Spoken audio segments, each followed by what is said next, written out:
essa fase ela é de ouro. Vamos dizer que se a gente pudesse escolher um ponto, eu escolheria 3.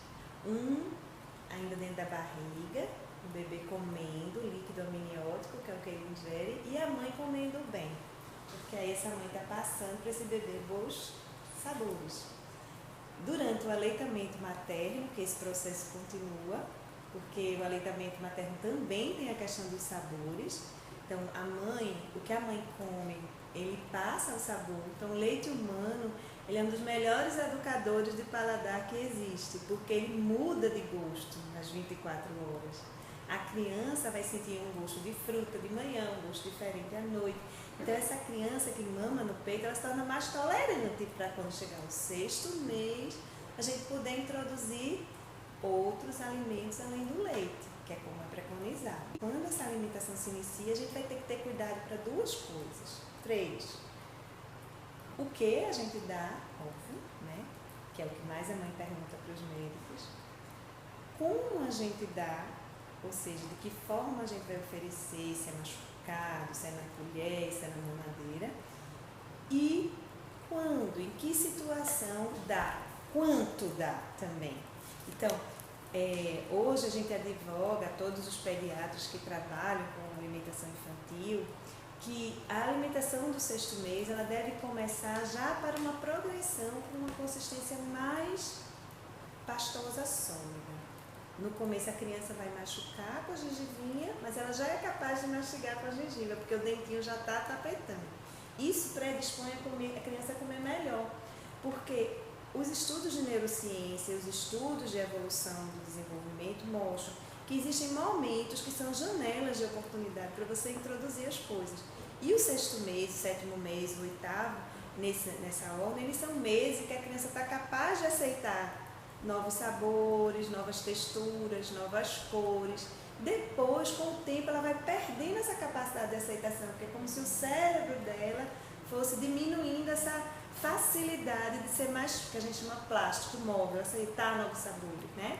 Então, hoje a gente orienta que a criança seja alimentada tendo contato visual com a comida, participando do processo, sinalizando quando ela está satisfeita e a gente respeitando o que ela não quer naquele momento, certo? Há muitos casos de rejeição. Muitos casos de rejeição. E o que é que os pais podem fazer, os responsáveis? Veja porque só, existem 2 coisas que a gente precisa entender. Primeiro, é muito difícil para uma criatura que só comia líquido começar a botar pedaço de coisa na boca. É natural que a criança faça um certo movimento no começo até de botar para fora. Tem que ter muita paciência.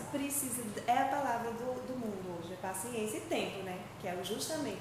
A criança precisa explorar, às vezes, um novo alimento. Ela precisa pegar, ela precisa se sujar, ela precisa passar no rosto. Às vezes, alguns dias para ela poder começar a comer. O grande desafio são os verdes, os vegetais, né? Por quê? Porque o gosto doce ele é um gosto meio inato no cérebro. A gente já meio que nasce com ele. Então, por isso que a criança tem propensão para o doce. O salgado também, por causa da alimentação materna. Mas o amargo, ele é desenvolvido já no comecinho da vida, assim, depois do que nasce. Então, a criança tem dificuldade com comida, realmente com legumes. Mas a mãe que comia legumes quando ela estava na barriga e comia frutas e legumes como amamentava, ela já meio que preparou esse cérebro para a criança aceitar melhor. Então, se a gente quer que a criança coma, o primeiro momento é a gente já fazer a mãe comer. Depois, a gente apresentar ela com uma forma que ela tenha um pouco de domínio sobre a situação e não ela seja passiva, babador, mãozinha presa e uma colher fazendo assim quando ela se distrai, porque isso vai causar nela um desconforto muito grande.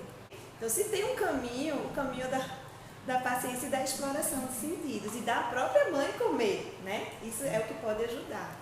Também existe aquela criança compulsiva, né? Que come a toda hora, que quer comer tudo. Como é que se controla isso? E assim, a partir de que momento os pais devem se preocupar?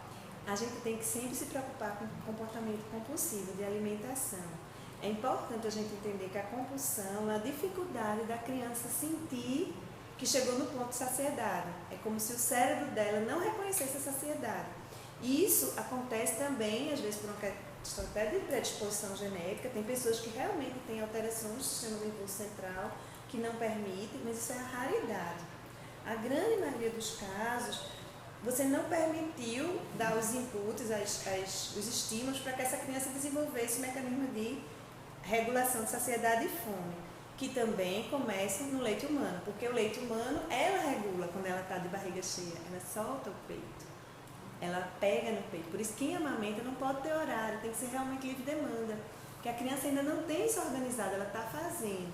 Quando ela come um pouquinho demais, ela golfa, que é aquela golfadinha fisiológica, aí aquilo já sinaliza que ela está cheia. E quando ela começa a comer, a gente tem que realmente não distrair essa criança desse prato. Ela precisa estar completamente atenta, aquele é o momento dela. Ela não pode ter uma televisão, uma galinha pintadinha, uma coisa. Por quê? Porque se ela tira a atenção do prato, ela não está percebendo que ela está comendo. Ela precisa perceber que está comendo. Mastigar também, comer o sólido, porque isso são os inputs que o cérebro recebe para dizer: você está saciado. Se você não mastiga, se você não leva tempo ali comendo, é uma alimentação com a criança olhando, ela nem percebeu comer. Como é que ela percebe o ponto de saciedade? E a gente tem que pensar que esses primeiros 2 anos de vida fora da barriga, os 9 meses, eles são em momentos que é onde a gente deve colocar o foco, porque é ali que o cérebro está, e os inputs sensoriais, eles estão entrando, as coisas estão se organizando, porque tem muita plasticidade cerebral. Então, na alimentação, isso também é uma verdade, não apenas no desenvolvimento cognitivo. Então, essa questão de se saciar tem a ver com isso, com a criança comer, prestando atenção no que ela come, sem ter distração, sem ter televisão, comer devagar, olhar para o prato. Eu sempre brinco, dizendo, a comida é o brinquedo, não precisa de brinquedo, ela vai brincar com a comida.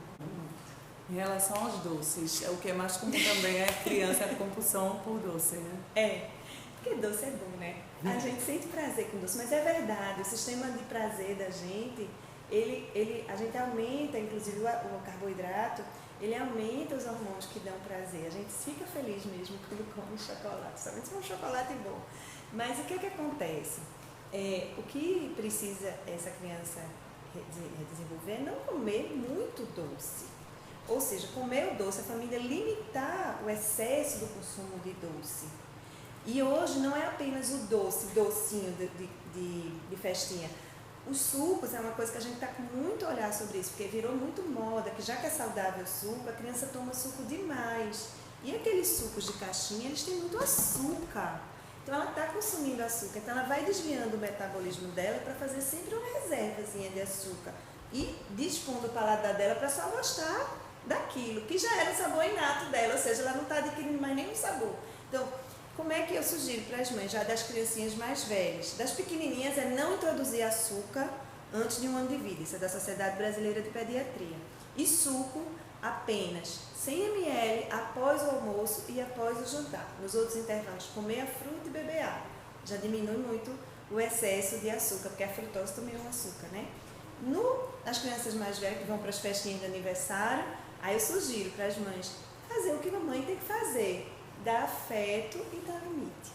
Leva para a festa, deixa seu filho feliz, se divertir, e quando chega em casa explica: filho, agora em casa todo dia vai ser só um pouquinho depois do almoço, um bombom desse daí, os outros vão ficar guardadinhos para depois você comer em outra ocasião.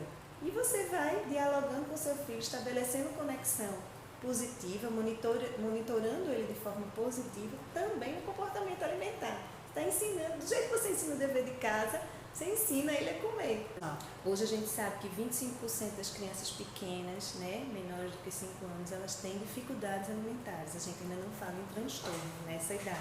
Dificilmente a gente vai ter um transtorno realmente. Na idade de pequenininho, pequeno, né? Até o pré-escolar, que é até o 5º ano, né, de vida. Mas tem transtorno, existe muito transtorno. Criança que é seletiva, que só quer comer o mesmo tipo de sabor, criança que não aceita texturas novas, só fica no líquido, não aceita alimentos pastosos, criança que tem realmente anorexia, dificuldade de regular e se sente mal quando come. Essas crianças precisam de um olhar especial. Por exemplo, lembrando que o condutor desse processo é o médico pediatra. Que acompanha o histórico da criança desde pequenininha. Ela nunca deve se afastar desse profissional. Ele precisa apenas orquestrar, ele é o maestro da orquestra. e incluir os novos profissionais de todas as áreas.